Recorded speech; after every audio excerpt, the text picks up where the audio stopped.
मौसम है उसी मौसम में रह रहा है। अगर गर्म हवा चल रही है तो गर्म हवा को सह रहा है, ठंडी हवा चल रही है तो ठंडी हवा को सह रहा है। न सर्दी के कपड़े हैं और न गर्मी की कोई व्यवस्था है। बड़ी दुखी है बेचारी और एक जीवन का बड़ा आनंद उठा रही है। लेकिन महाराज परीक्षित धीरे धीरे दोनों बच्चे जब बड़े हुए, लगभग 5 साल का हो गया बेटा ध्रुव और छोटा लड़का उत्तम, विद्वानों ने जिस बच्चे का नाम उत्तम रखा, और बड़ा बच्चा जो मैया सुनीति से पैदा हुआ था जिसका नाम ध्रुव रखा। और दोनों बच्चा जब एक बार अचानक आपस में मिल गए, छोटा लड़का उत्तम बोला ध्रुव से, भैया हम कोई गैर नहीं है, तुम और हम दोनों भाई भाई हैं। हमें ये बात पता है कि तुम और हम दोनों भाई भाई हैं, इसलिए आज तुम ऐसा करो हमारे साथ चलो। कहाँ? बोले महलों को चलो।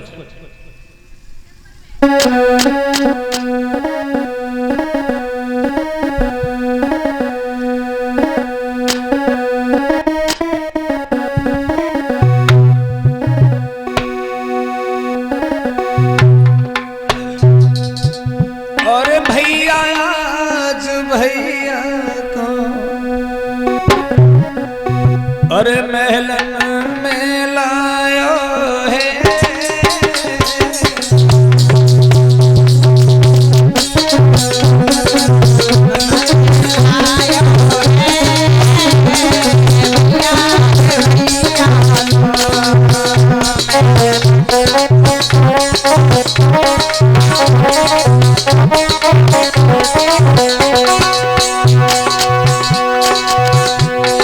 भैया आज भैया को महलन में लायो।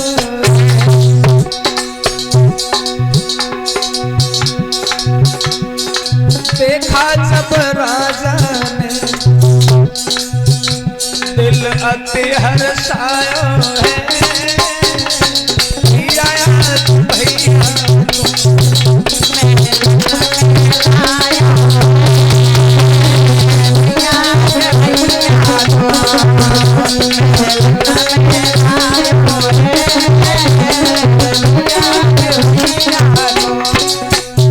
ऐसा ही नहीं,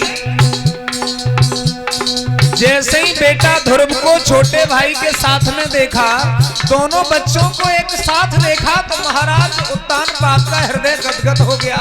बाजी बा, बच्चा मेरा 5 साल का हो गया और मैं आज देख रहा हूं दोनों भाइयों की जोड़ी बड़ी अच्छी लग रही है। आज मैं बड़े बच्चे को गोद में खिलाऊंगा। और राजगद्दी से उतरे और भाग खड़े हुए।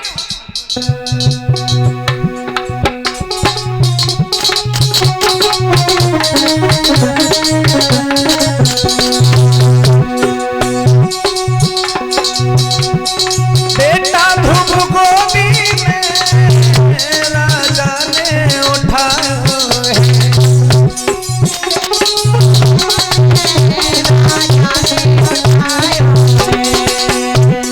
बेटा ध्रुव गोदी में राजा ने उठाया है। लेके लाल राजा ने भी बैठाया है। लेके लाल राजा ने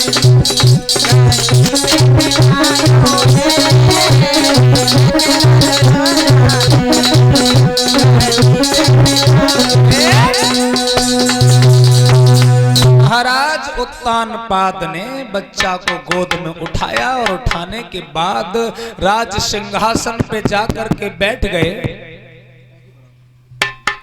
राज सिंहासन पे जाके बैठ गए, बच्चे को गोद में लिया। सोई परीक्षित महाराज बाई राज दरबार में एक व्यक्ति बैठा हुआ था।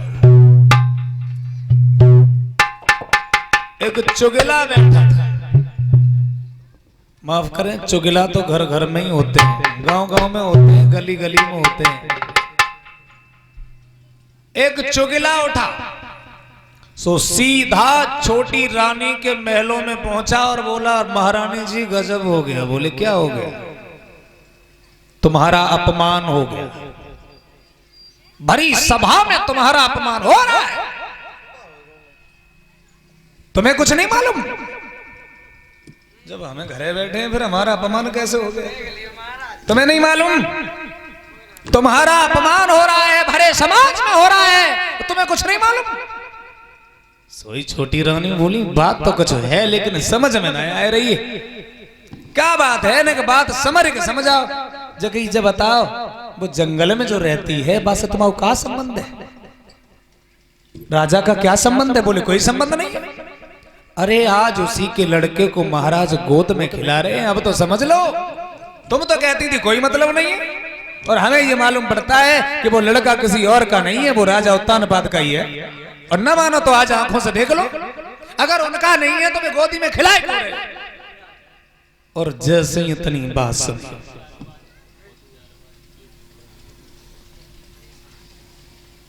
गजब हो गया।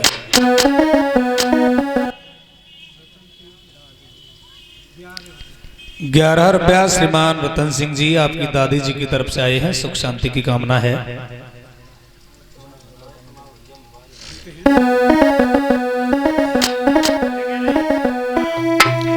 अरे एक चुगला ने रानी से ये बात कही समझाई,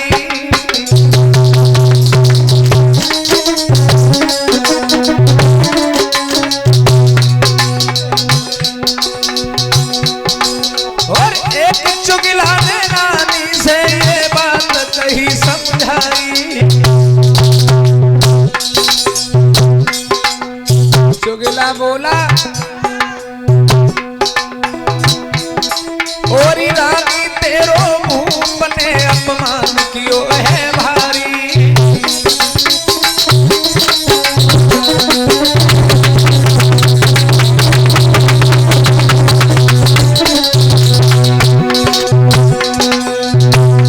अपमान हो गया। और जैसे इतनी बात सुनी,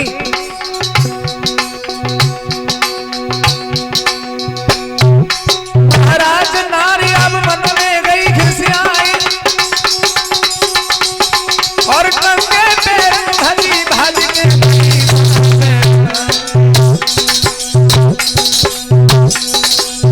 बाजी बा।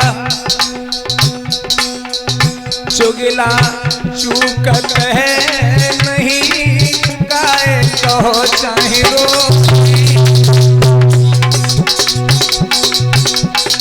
घर घर फूट कराई दे, करे एक के दो।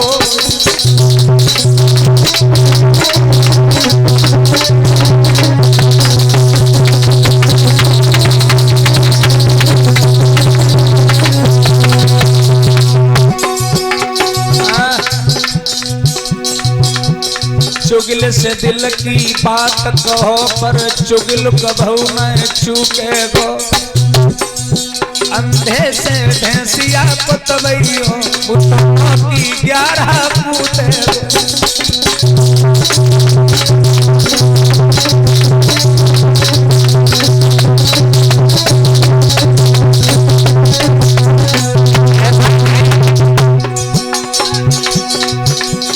पेड़ के नीचे ऊँट करो, पुत पतई पत्ता सू।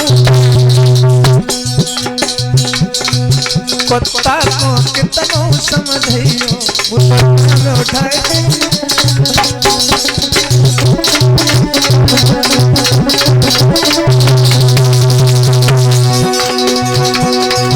और उछल में की बीच उपजी है, चाहे कितनी औकात।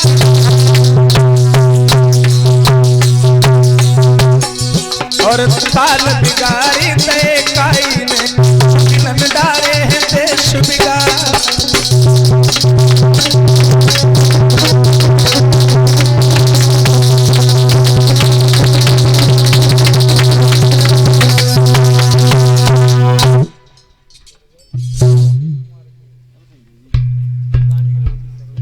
श्रीमान प्रबल कुमार सन ऑफ श्रीमान सुनील कुमार आपकी तरफ से ₹11 आए हैं, सुख शांति की कामना करते हैं।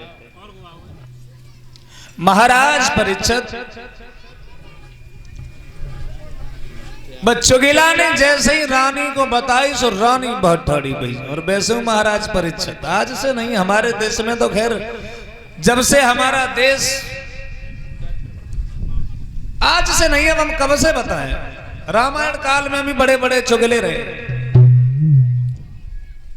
महाभारत में बड़े बड़े चुगला, रामायण में देखो मामा मारीच, महाभारत में देख लो शकुनी, और आला में देख लो माहिल। बिना चुगलाओं के कुछ होता ही नहीं। आजकल देख लो, आजकल तो खैर कुछ कोई मती, इतने चुगला हैं, इतने चुगला है कि चुगलाओं ने पूरा देश खाली कर दिया।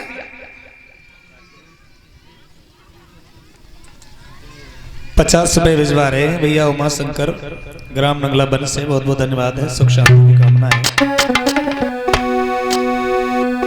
कि कर कर के चुगली देश की और लुटिया डुबा गए,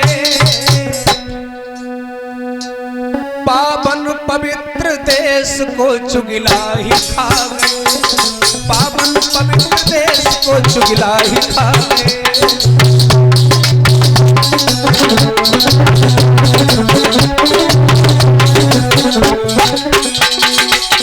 गजब हो गया,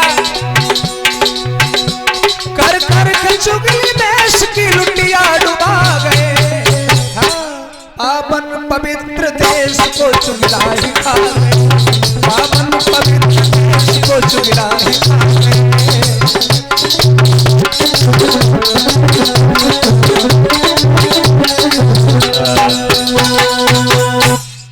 महारानी सुरुचि ने सुना सो वे भाग खड़ी हुई।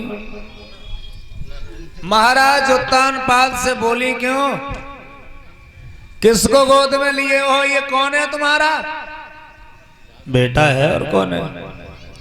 इसका मतलब ये तुम्हारा है, और किसका है? ये लड़का तुम्हारा है? आज पता चला। महाराज मुझे तो इस पे शक है, मुझे विश्वास नहीं है ये तुम्हारा है। अगर ये तुम्हारा होता तो 40 साल ब्याह के बाद तुम्हारे संग रही, तब जाके मैं सटौना है भाऊ, तब जाके जो औलाद वाली है नहीं। महाराज ये तुम्हारा नाम जरूर रख रही है, लेकिन ये औलाद तुम्हारी नहीं है, समझ लो। और तुम भले समाज में अपनी बेइज्जती करवा रहे हो, इस लड़के को अपना बता करके अपना अपमान करवा रहे हो। महाराज उत्तानपाद बोले, ज्यादा मुंह चलाने की जरूरत नहीं है, मेरी पवित्र पत्नी को दोष लगाने की जरूरत नहीं है, और ज्यादा बोलेगी तो फिर जानती है तू हमारी आदत क्या है। वापस फटाफट वापस लौट जाइए। लेकिन वे क्रोध की भरी वहीं वे काय को लौटे और आगे बढ़ी। महाराज ने सोचा वो चुप जाओ, सोई बढ़िया है, क्योंकि औरत से कहां पेश जाने वाली है।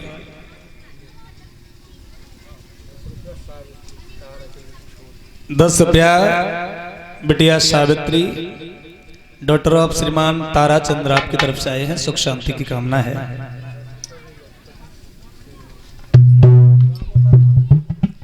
₹10 श्रीमान रामोता जी अग्निपति जी की तरफ से आए हैं, सुख शांति की कामना है।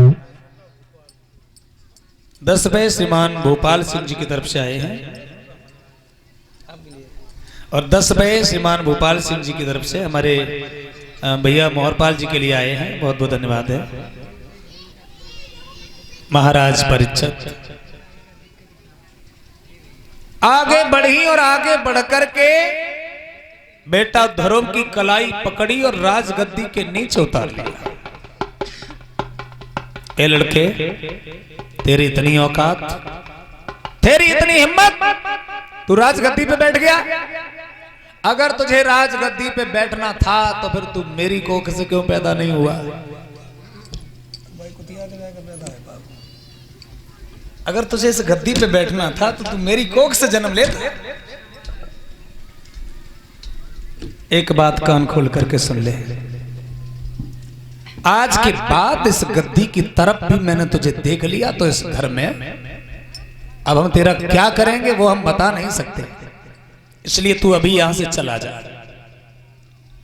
बेटा ध्रुव को धक्का मार के घर से निकाल दिया, 2-4 थप्पड़ भी लगा दिए। और वैसे माताओं की आदत होते हैं, खैर हम जना का आदत सबकी होते हैं, लेकिन अगर अपने बच्चा के संग में पड़ोसी को बच्चा आ जाए और वे अपने बच्चा को कुछ खवाए रही हो तो 4-5 अपने लला को दे दिए, बाई को पकड़ा दिए, जाओ। हाँ। दुबात करने की माताओं की बहुत आदत होती है। और भैया लोग अगर खाना खा रहे होंगे, कोई आ जाए तो भले ही अकेले भूखे रह जाएं, लेकिन दूसरे को खिला देंगे, अपनों चाहे बाद में चुपचाप बैठे।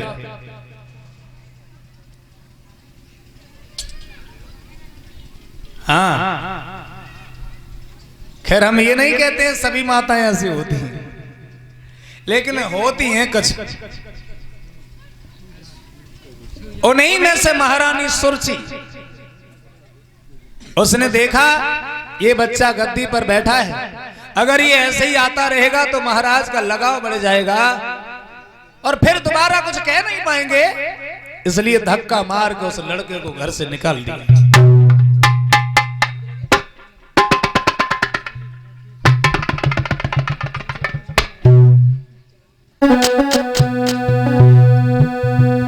और घर से जब निकाल दिया,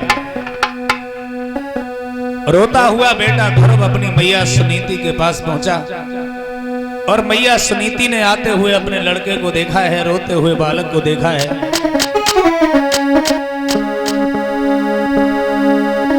पूछने लगी, लाला क्या हो गया, आखिर तू रो क्यों रहा है, बात क्या है?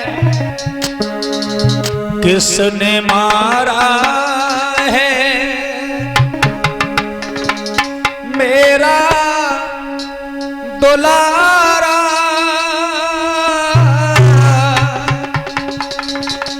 मुझ दुखनी का एक सहारा, किसने मारा है?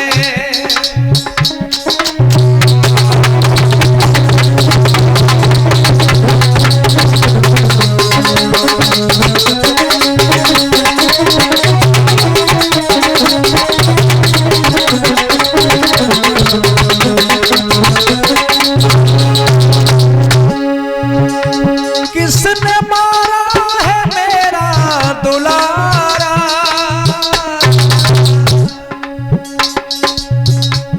मुझ दुखिया का एक सहारा,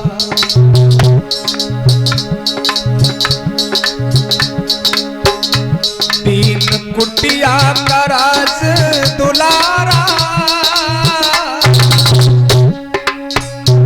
मेरी आंखों का उजियारा, किसने मारा है?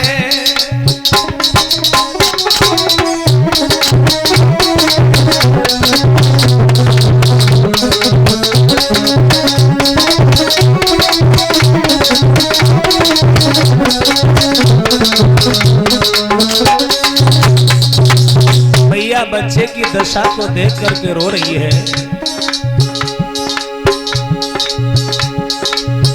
नभ से छूटा तो पृथ्वी ने छेड़ा,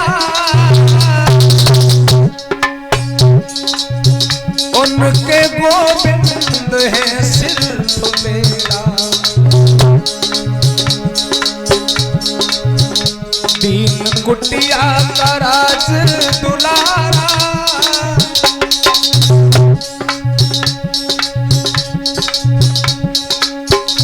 दीन कुटिया का राज दुलारा,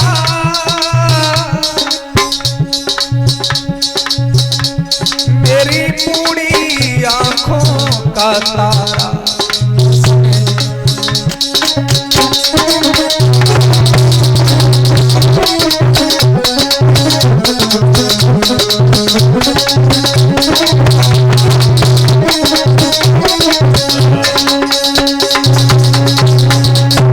बच्चे को पकड़ करके मैया रोने लगी, कलेजे से लगा लिया, मेरे बच्चे को क्या हो गया?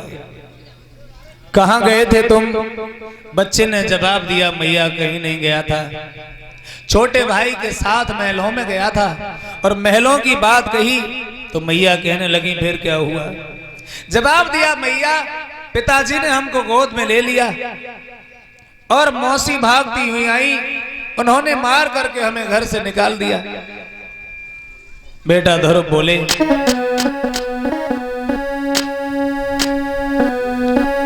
अरे रोई रोई कहत ध्रुव महाराज, मैया मोए मौसी ने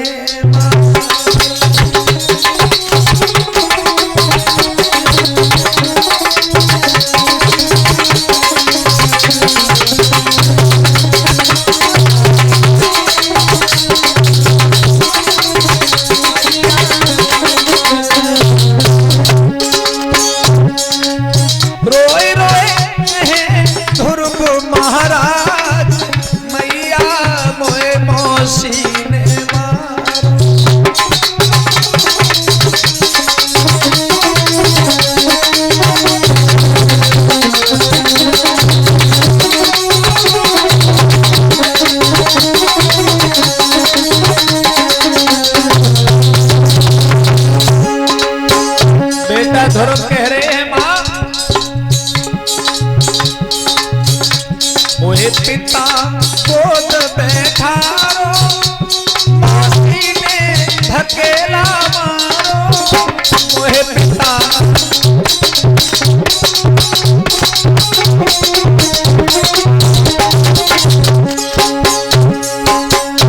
मोहे पिता गोद बैठारो,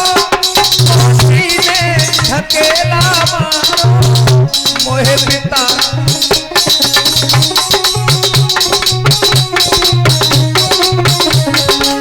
घर के कर ले बंद किनारी, मैया मोहे मौसी ने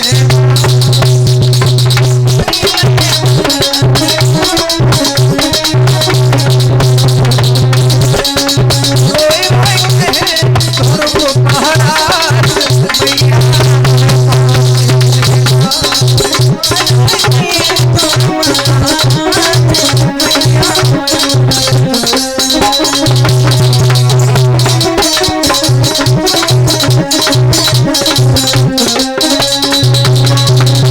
बेटा ध्रुव कहने लगा, मां मैं महलों में गया तो मौसी ने मुझे मारा, पिताजी ने